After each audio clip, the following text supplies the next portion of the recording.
On today's show, we discuss the microbiome in chronic rhinosinusitis patients. How important is it, and what's its relevance? We investigate why understanding the microbiome will improve care for patients with CRS. This is EUFOREA News, broadcasting from London.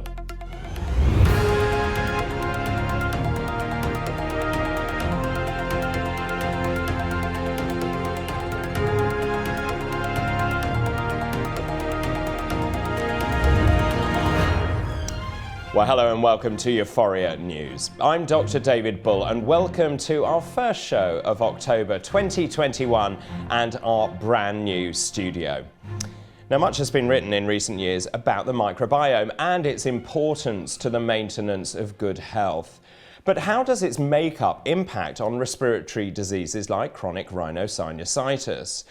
Well, in a minute, I'll be talking to Professor Sarah Lebeer, Associate Professor in Microbiology and Biotechnology at the University of Antwerp. She's also an academic board member of the ISAPP. Now, that's the International Scientific Association on Probiotics and Prebiotics. The human microbiome consists of trillions of microorganisms, which are also called microbiota or microbes. And these include bacteria, fungi, parasites, and viruses. Now, in a healthy person, they're found in the greatest preponderance in the small and large intestines, but they are also throughout the body, and they're really important in the maintenance of good health. Most microbes are symbiotic, but some are pathogenic.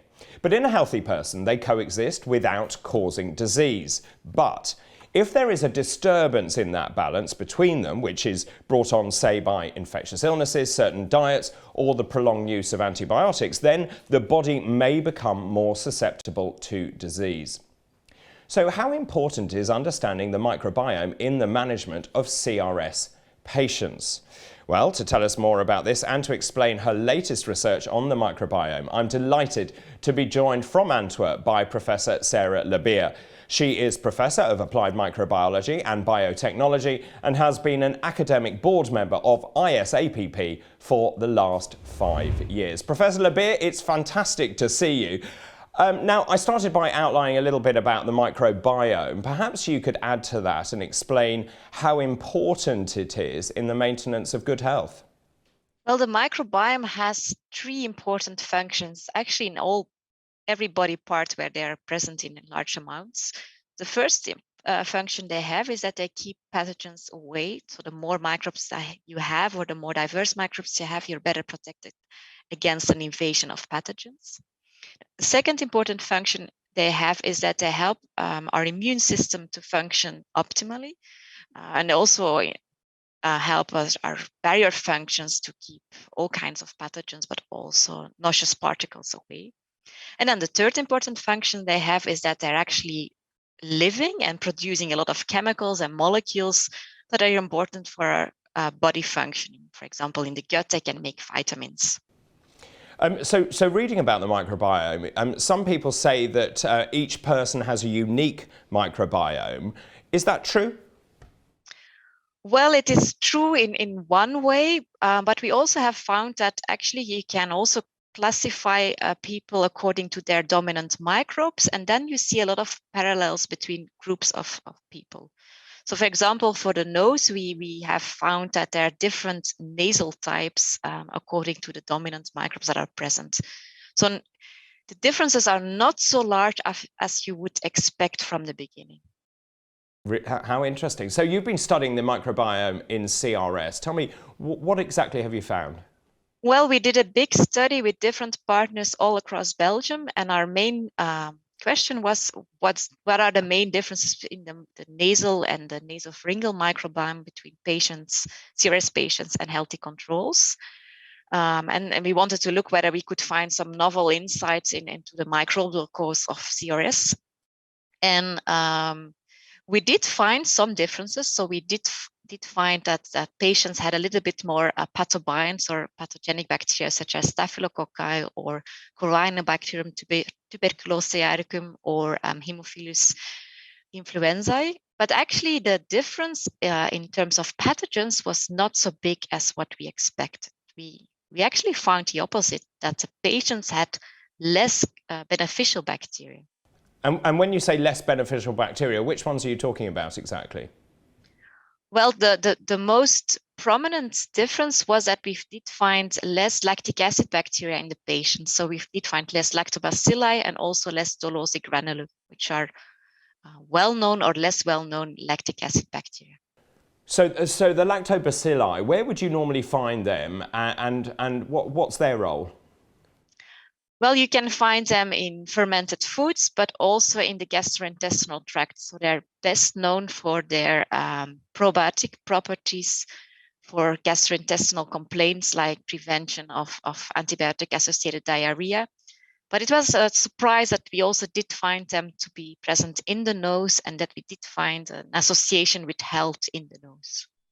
So that's really really fascinating findings there. But obviously, it's not cause and effect. The fact you've got CRS patients who have fewer of these lactobacilli. So what do you do from here? Well, it's a very good point that you make. Yeah? So difference is not a causal effect. So it's actually still part of our ongoing research. But we did already find that if you put lactobacilli in a nasal explant model, for example, that you can see that they can enhance the barrier function of the nose. And also in mice models, we did find if you put lactobacilli in the nose, that you also have a better protection against, for example, toxins of Staphylococcus aureus. So just rolling that out into clinical practice when that's useful. So you're saying that actually, if you could increase the numbers of lactobacilli, then patients with CRS may actually benefit by having more of a barrier. That would be, of course, the ideal option, but to validate or to substantiate that, of course, we need clinical trials and we need further research. But that's the present data. They point into the direction that it can be possible. So obviously that's the aim and the aspiration. What's the relevance, do you think, of your research going forward? I mean, I assume you're hopeful that it will impact on the diagnosis and care of patients with CRS. Well, indeed, that's our research points into the direction that microbiome diagnosis can become part of the whole diagnostic process in CRS patients, and also that microbiome therapeutics, such as, for example, a nose spray with lactobacilli, could be a treatment option, but probably never stand alone. So it will always need to be integrated with the other therapeutic care options. I mean, I find this absolutely fascinating. When I was at medical school, we had no mention of the microbiome at all. The fact is, it's something that's obviously been discussed a lot recently. Why do you think we overlooked it for so long?